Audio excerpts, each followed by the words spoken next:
Hello बच्चों, यह video कक्षा 12 अध्याय 3 मानव जनन की है। मानव जनन चल रहा था और इस मानव जनन में हम लोगों ने इस पर मेटोजेनेसिस को पढ़ा और जो है शुक्राणु जनन को पढ़ा। और हम लोग अब ये इससे पहले नर जनन अंग की बात हम लोग कर चुके हैं। आज हम लोग मादा जनन अंग की बात करेंगे, मादा युग्मक की बात करेंगे। तो हम लोग आज पढ़ेंगे oogenesis। इससे पहले हम लोगों ने स्पर्मेटोजेनेसिस को पढ़ चुके हैं। आज हम लोग पढ़ेंगे oogenesis यानी कि अंड जनन को पढ़ेंगे। आज किसको? अंड जनन को।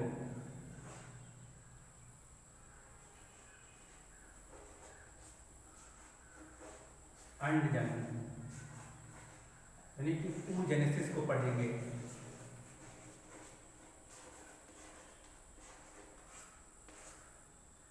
इसको हम लोग देखेंगे oogenesis को। तो oogenesis जो होता है यानी अंडाशय से अंडाणु का निर्माण कैसे होता है, हम लोग उसको देखेंगे। तो इस पे फिगर बनेगा आपका।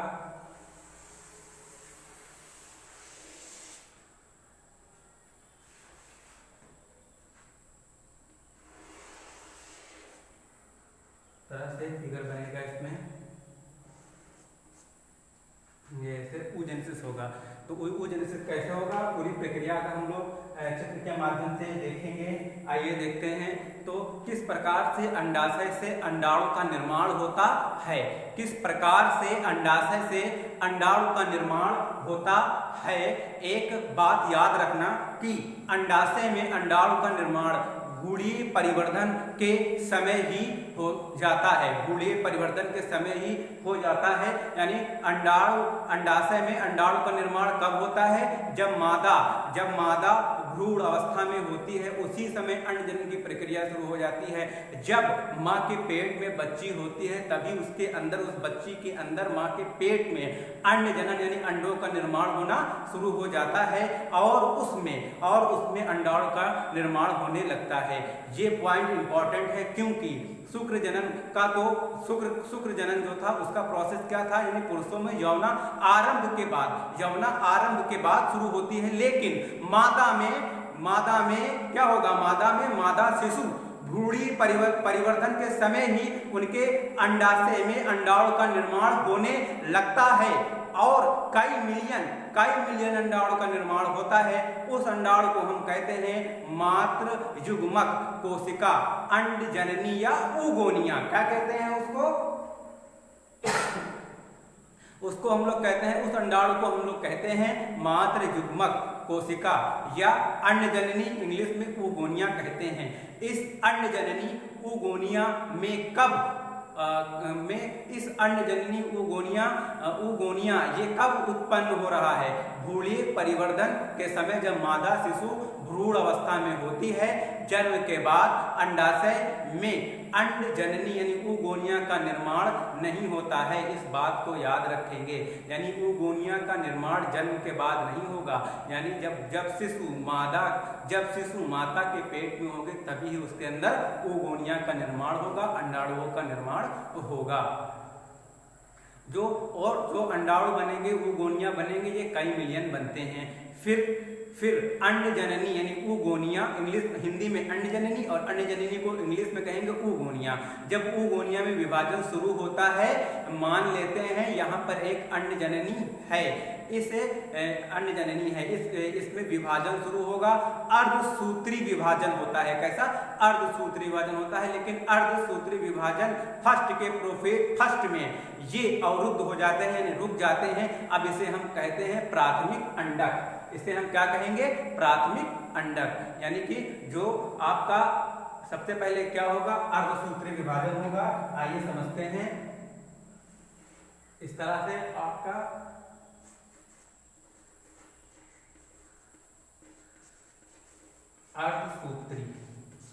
अर्धसूत्री विभाजन होगा और अर्धसूत्री की फर्स्ट फेज में क्या होगा? 2n पूर्वावस्था फर्स्ट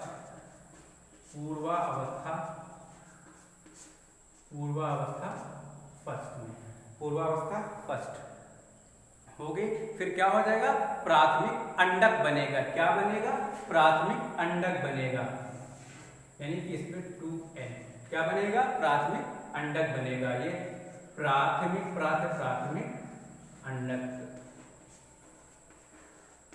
अंडक बनेगा।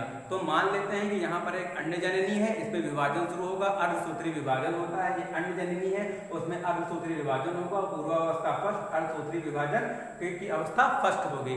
तो क्या होगा, इसमें विभाजन शुरू होगा, अर्धसूत्री विभाजन होता है, लेकिन अर्ध विभाजन फर्स्ट यानी कि अर्ध विभाजन फर्स्ट के प्रोफेज फर्स्ट में, पूर्वावस्था फर्स्ट यानी प्रोफेज फर्स्ट में ये अवरुद्ध हो जाते हैं। अब इसे हम कहते हैं प्राथमिक अंडक या प्राइमरी oocyte। क्या कहेंगे, प्राथमिक अंडक या प्राइमरी oocyte।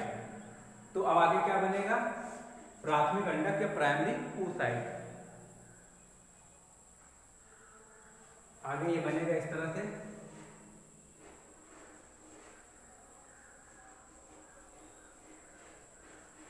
इसको बोलेंगे प्राथमिक पुटक। कहेंगे, क्या कहेंगे, प्राथमिक पुटक कहेंगे। इसमें विभाजन होकर दो कोशिका बनेगी। अब इसमें जो प्राथमिक पुटक जो बनेगा, ये प्राथमिक अंडक बनेगा, प्राइमरी oocyte जो बनेगा, इसमें विभाजन होकर, अब इसमें विभाजन होगा तो क्या होगा, इसमें विभाजन होके दो कोशिका बनेगी। हम सिर्फ एक को ही दिखा रहे हैं, एक को नहीं दिखा रहे हैं। अब इस प्राथमिक अंडक के चारों ओर कणिका में कोशिकाओं का स्तर बन जाता है, जिसे हम कहते हैं प्राथमिक पुटक। यानी ये प्राथमिक पुटक इसको बोलेंगे, ये प्राथमिक अंडक। ये तो आपका इसकी बात कर रहे थे कि इसमें विभाजन होकर दो कोशिका बनेगी, हम सिर्फ एक ही को दिखा रहे हैं, एक को नहीं दिखा रहे हैं। अब इस प्राथमिक अंडक के, ये आपका क्या था, ये प्राथमिक अंडक था। समझिए, चित्र में समझिए, ये प्राथमिक अंडक था। इसमें प्राथमिक अंडक में क्या हुआ, प्राथमिक अंडक के चारों ओर कणिका में कोशिकाओं का स्तर बन जाता है। यानी जो प्राथमिक अंडक होगा, इसमें विभाजन होकर दो कोशिका बनेंगी, एक को हम दिखा रहे हैं, एक को नहीं दिखा रहे हैं। तो अब इस प्राथमिक अंडक के चारों ओर कणिका में कोशिकाओं का स्तर बन जाता है, जिसे हम कहते हैं प्राथमिक पुटक। कणिका में स्तर बना, जिसे हम लोग प्राथमिक पुटक, इंग्लिश में प्राइमरी फॉलिकल कहते हैं। धीरे धीरे आगे बढ़ते हुए इसके चारों तरफ और एक लेयर बन जाती है, और अब ये कहलाता है द्वितीयक पुटक। अब इसके बाद एक और लेयर बन जाएगी, जिसे हम कहेंगे द्वितीयक पुटक। क्या कहेंगे, द्वितीयक पुटक।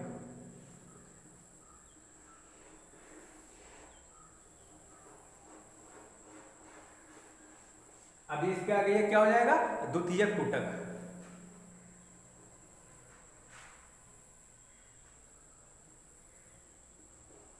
होगा, ये कहेगा आपका द्वितीयक पुटक।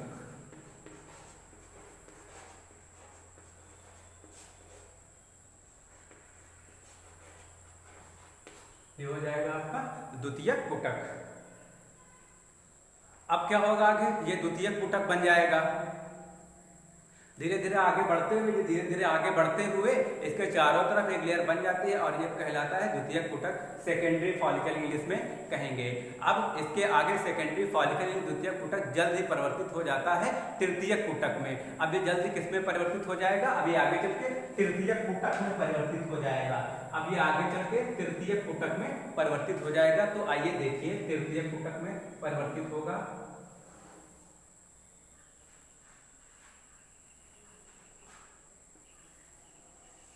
तृतीय पुटक में परिवर्तित हो जाएगा। तो देखिए कैसे,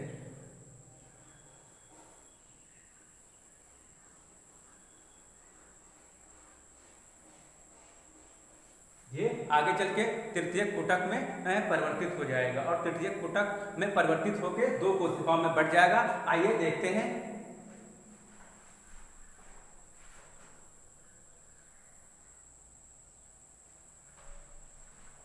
आइए हम लोग देखेंगे फिर क्या होगा।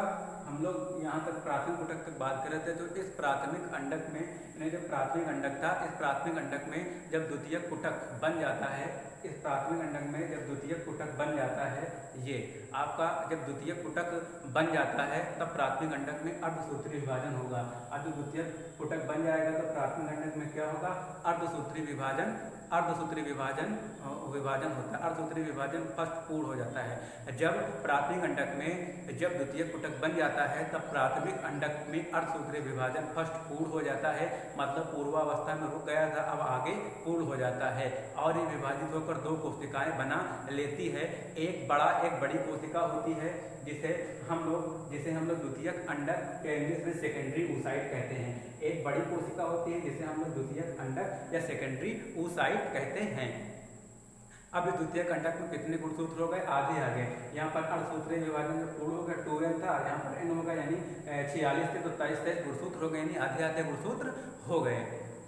एक और बनेगा जिसे हम कहते हैं प्रथम ध्रुवीय पिंड, फर्स्ट पोलर बॉडी। इसका कोई मतलब नहीं होता है, ये जो एक और इसमें बनेगा इसका कोई मतलब नहीं होता है और ये आगे चलकर अपने आप नष्ट हो जाते हैं। फिर ये तृतीयक पुटक,